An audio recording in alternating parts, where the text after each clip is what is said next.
I really like the whole like grunge sad girl aesthetic, and I thought like what a more angsty way to do it than to like have like a birthday party where no one showed up to, and you're just like, I'm getting drunk by myself and still having a good time.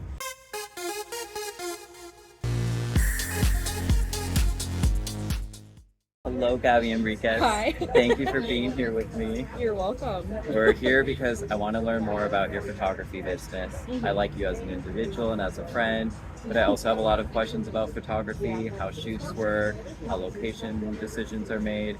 So that is why we're here today, to have a little friendly conversation about your business. Let's do it. Congratulations on having your own business. Thank you. Yeah, it was really empowering, so I'm glad we're here to talk about it. Why was it empowering and how did it start?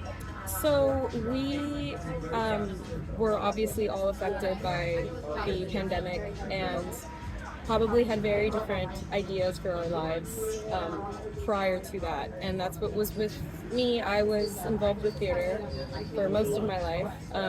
Photography had always been a hobby, but my career plans were I was going to be an actress, I was going to do theater for the rest of my life, and then the pandemic hit and that was just out of the question. There was no theater. Things were shut down for the unforeseeable future. So I decided that I wanted to be creative in my own hands. So that's why I made my business. I decided that that was the best way for me to connect with people, to be creative, and to have a career that was my own. As a theater major, you could have done monologues at home and filmed yourself. You could have done skits. Why specifically photography? What is it about photography that you get to transmit something different? For me, it's obviously theater is your work, what you make of the character, but photography is my original work. I have a passion for it still, but photography is everything in one for me. It's my own original work. It's creative. It's empowering. It's limitless. Here's a question we didn't really talk about before, but now I'm thinking there's a lot of creative control because you're the artist. Yeah. But then you also have clients who have ideas. Right. Where's the balance of creative control between you and the client? I think I find that there is a lot of collaboration, and that's what I love so much about it. That's what inspires me, is their own style, their own personality, and that's what creates the final vision. It's a collaboration of ideas between the both of us. So now we get to ask the fun question. Your favorite types of clients and the people that you like to work for. And you get to pick, because you're in the hot seat, so you get to do what you want. Yeah. As I've gotten older and as I've been doing this for longer, I have honed in on like the clientele that I really enjoy, and I really enjoy working with the LGBT community. It's my own community, so I feel freest, most creative, most accepted in these spaces. I don't really know the difference between a creative shoot versus a lifestyle shoot, and you have experience in both. So what can you tell me about each one? Yeah, so creative shoots are what I've sort of been describing, where it's more so a collaboration of ideas. Could be just for fun, just for a birthday, just for a commemorative token of individuality. Think boudoir, think fashion, think just things you see in a magazine, but could be for personal use. Okay.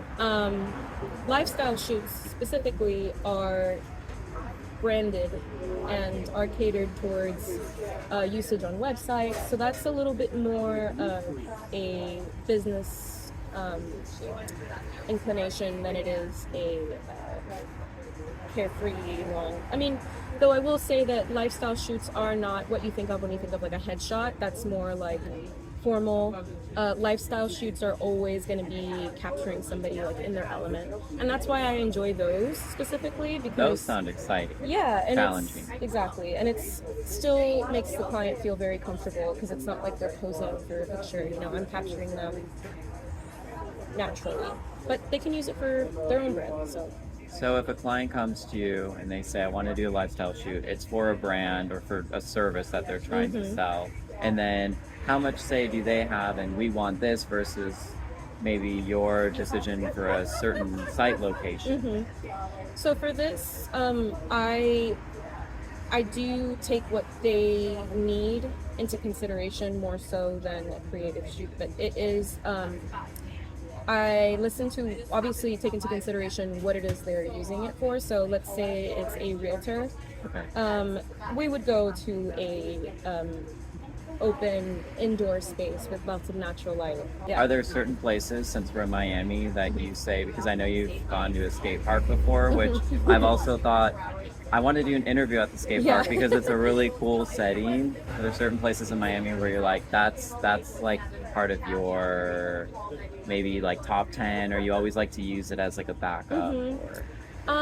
So my go-tos are parks, and I like urban areas, so like skateboards are great, but I tend to gravitate towards like color and walls. So I mean, Miami's a great spot for that because there's no shortage of that. You've done a lot of Valentine's Day shoots for consecutive years, and is that one of your favorite types of shoots to do, specifically for Valentine's? Yeah, specifically because people like to gift these pictures of themselves for Valentine's Day to their significant others, so it gets spicy and it's great. Yeah. So I love love, so it's fun. It's always lighthearted. Yeah. We have a lot of creative freedom with that. And yeah, like when we've done creative Valentine's Day shoots, they have been at motels, they've been at, I've created sets for that, and that was really fun. So it just depends. So is the pose the most important? Is that like the wow factor once everything else is set up, the scene, or?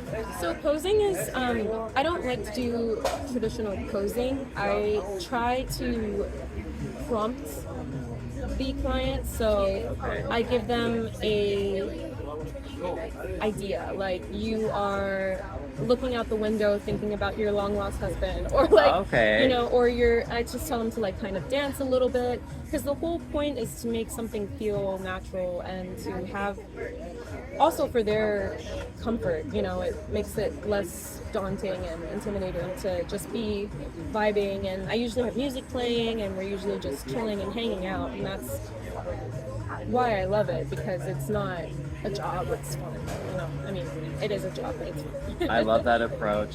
My hope is to make somebody feel that they've done something that they feel good about and feel good in the moment. That's the most important. But what about this? If somebody wants to cry on their birthday, then now we're having a sad party, but we're still having a party. Yeah. So what happens there? Because you created a creative shoot where a client was in a bathtub crying on their birthday, and you had the idea originally, and then somebody approached you, and it kind of worked out perfectly. Right. So what happens there? Why, and what was the want to create that mood and that emotion? I mean, there is, I believe it's The Little Rascals, the film where she's having a birthday party, and that's the song It's My Birthday and I'll Cry If I Want To plays. And I've always wanted to make that a reality. I really like the whole like grunge sad girl aesthetic, and I thought like what a more angsty way to do it than to like have like a birthday party where no one showed up to, and you're just like, I'm getting drunk by myself and still having a good time. Thank you so much for sharing your experiences with us, what motivates you, and really you do amazing work, and any client would be so lucky to work with you, and I'm glad that you get something back out of it, that it just makes you happy, and that's your thing in life. So thank you for sharing that with us. Thank you for having me.